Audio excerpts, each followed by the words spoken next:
Nope, you are not seeing double. That's two toads. I got a toad on the left, a toad on the right. I got one toad, I got two toads. Here we go. Let's explain this one.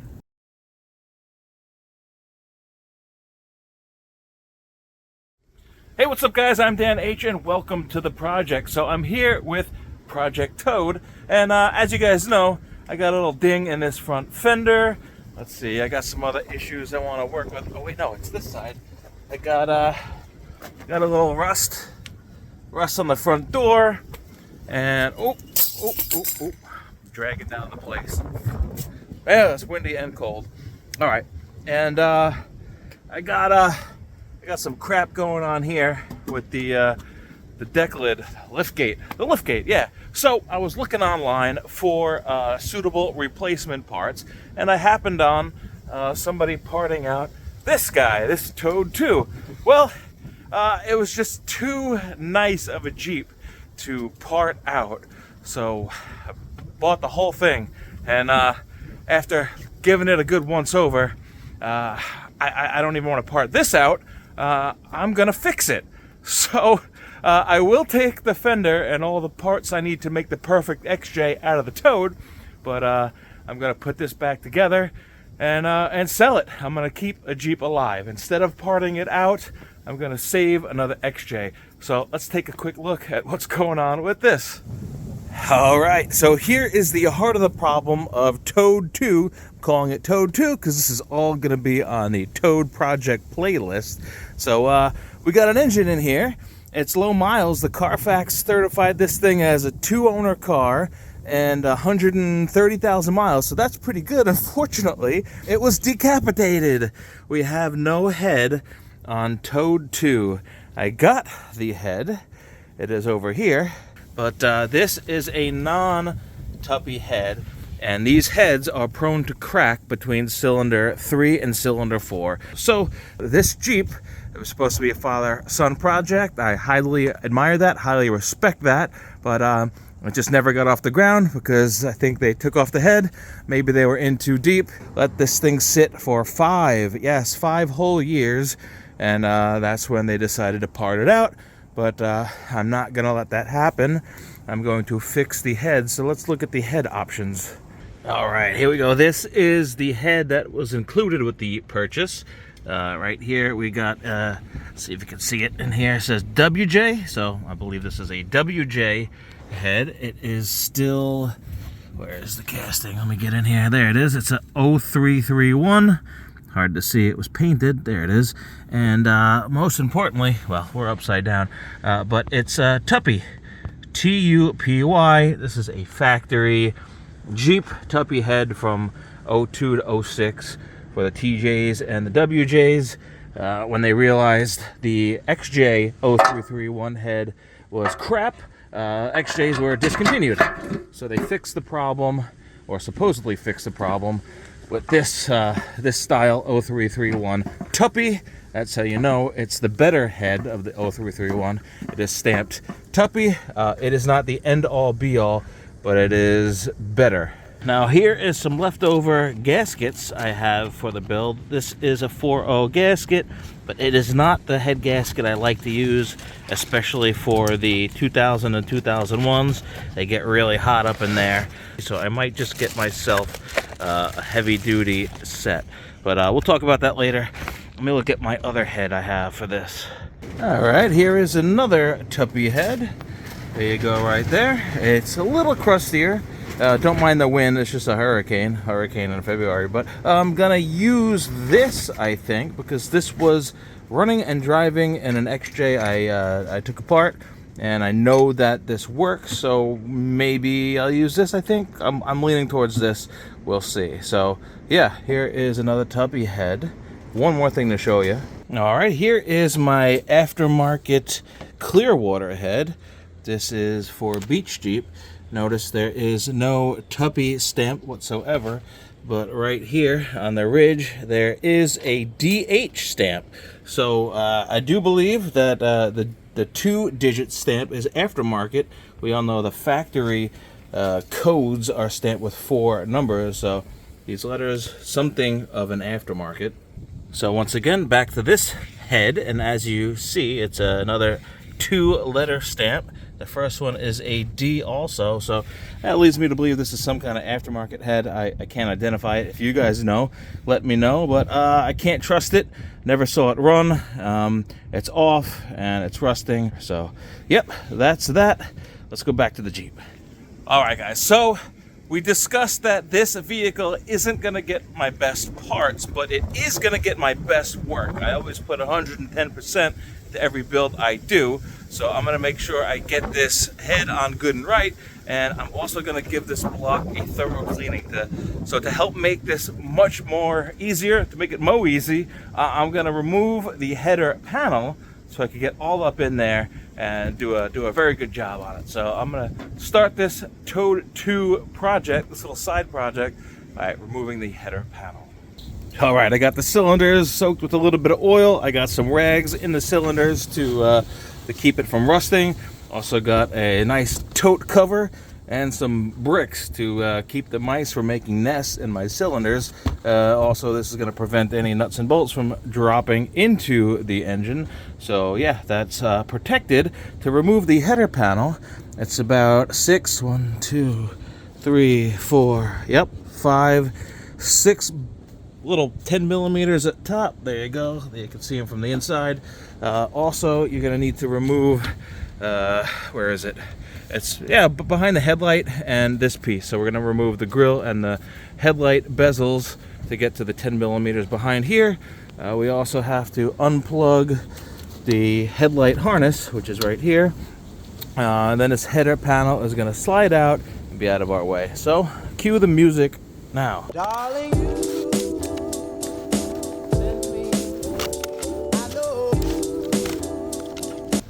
some small tips when working with the grill and the headlight doors: make sure you put them away in a safe place immediately. I have put these off to the side and then ended up stepping back and crushing these.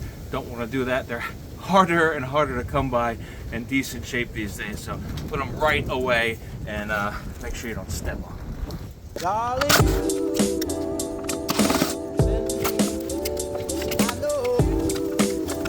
All right, you're gonna want a little penetrating oil on this inside one. This is where all the rain and junk and road grime gets splashed into. So this tends to rust. You don't wanna snap this bolt off the fender. So we're gonna hit this with some PB Blast penetrating oil. It's good stuff. I'll leave a link to this in the description. All right, while that side's soaking, we're gonna do this side.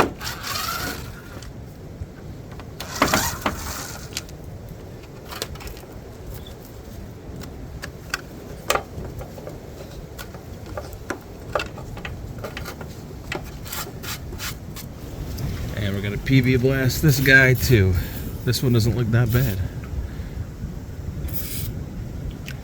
Usually the passenger side is more grimy because more road salt and whatever settles to the side as opposed to the middle. That's just my theory. So extra careful on the passenger side and extra careful on the driver's side too. Well, so far everything was done with a nice long shank P2 Phillips head.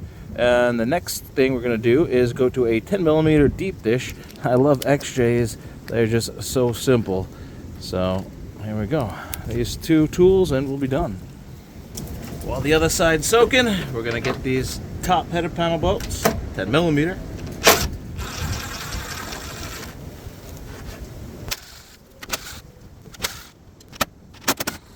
All right, we're gonna go ahead and put these 6 10mm right in our pocket. We're not gonna do anything with them except for put them right back where they came from so we don't lose them.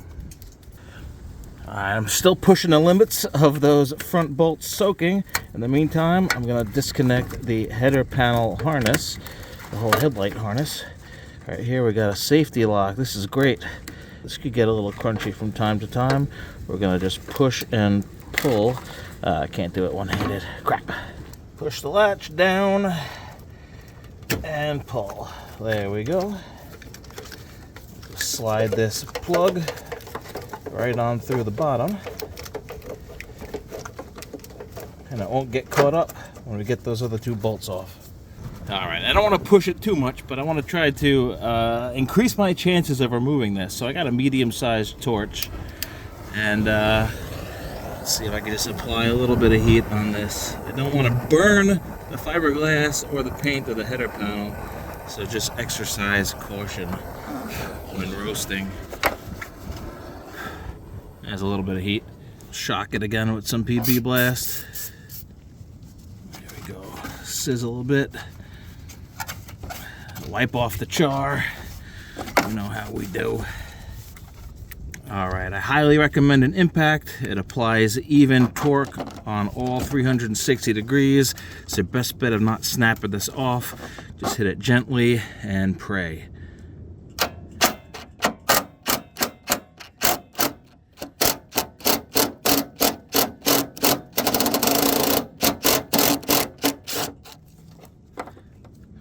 There we go. Success. We're going to keep praying for the driver's side. It also helps if you fast.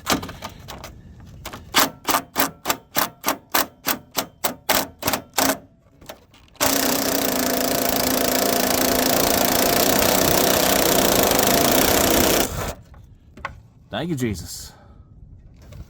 All right, the rest should be easy enough to do by hand. We got them off, so we're just going to wiggle this out. Wiggle that out. All right. Gonna make sure our plug is through back there.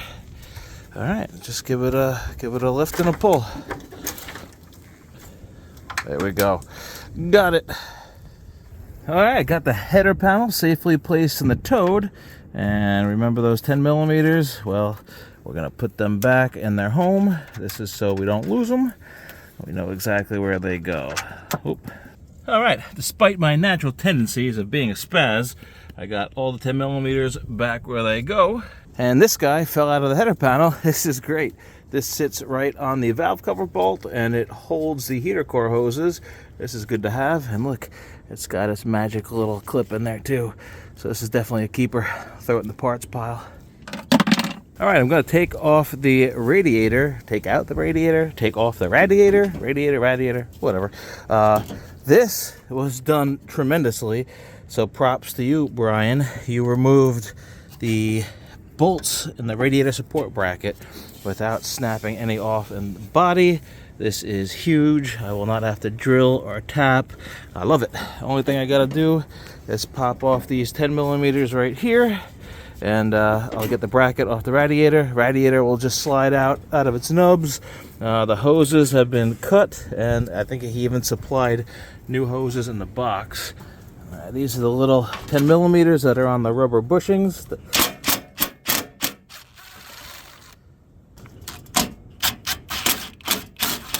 Oh, that one's stripped.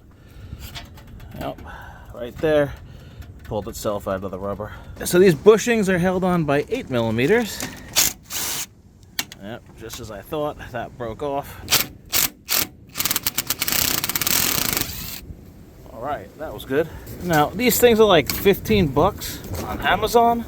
So, I mean, I guess save them because 15 bucks, that's a lot of money for a rubber chunk. And this one, I don't know, maybe I could put some JB Weld or some epoxy to get that back on.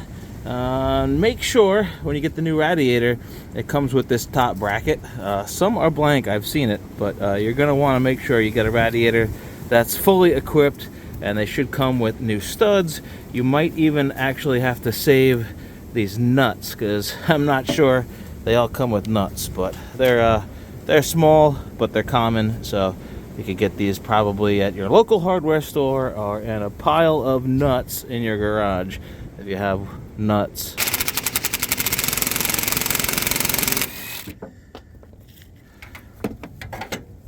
Well, broke off. Probably should have torched them, but I don't want to melt the rubber. Lift this up gently and slide this out of the way.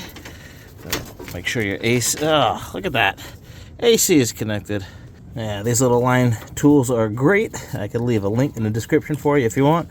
You just slide this up and it releases the spring in there, and then push and pull. Usually pops right out. One more thing to do, the trans line. So that looks nice and crusty. I'm probably gonna just spray lube in there and torch this off too. Got my line disconnected, use a little PB blast and some torch. If you're gonna reuse the radiator, don't torch it, because you know, you could do some damage. You also might build a lot of pressure, and these are only meant for about 16 psi. So I'm gonna replace this rad.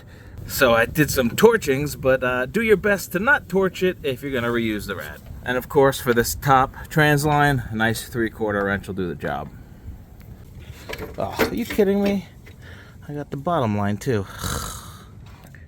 Alright, use the disconnect tool to take off the bottom one. Man, I don't know what got into me. I guess I was excited that the radiator lines were cut. I thought it was going to be easy. I don't know. Maybe I just have bad brain. Maybe that's why I kept calling. Oh, you gotta be kidding me. The strap. Oh, Lord. Definitely bad brain. Alright, got this off. That was a weird size. About a 7/32. The only other 7/32 on an XJ that I know of, off the top of my head, is this guy. The camshaft position sensor fasteners. Alright, here we go.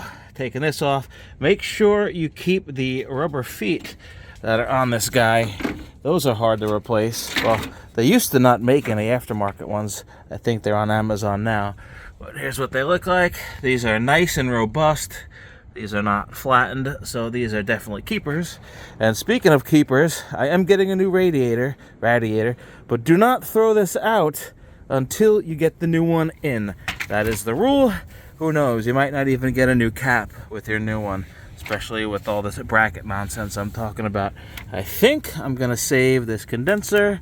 I don't see any holes, and I don't see any green goo oozing out of this stuff, so this should be good.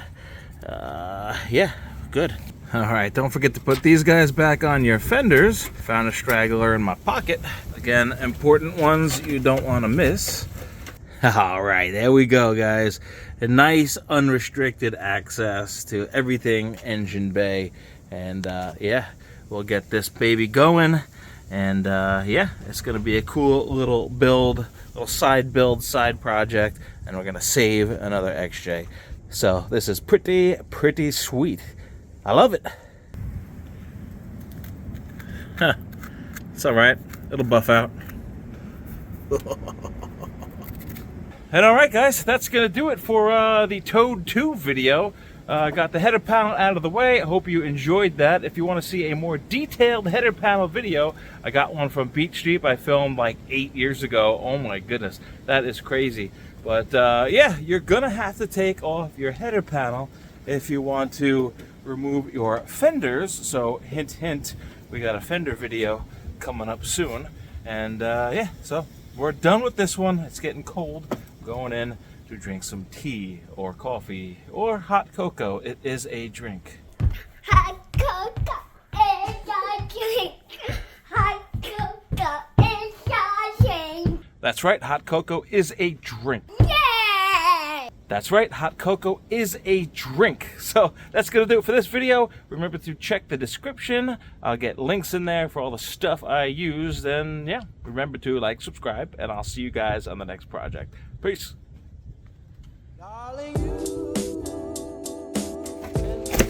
Hey, here we go. Oh yeah. Oh, that's a head gasket. Beautiful.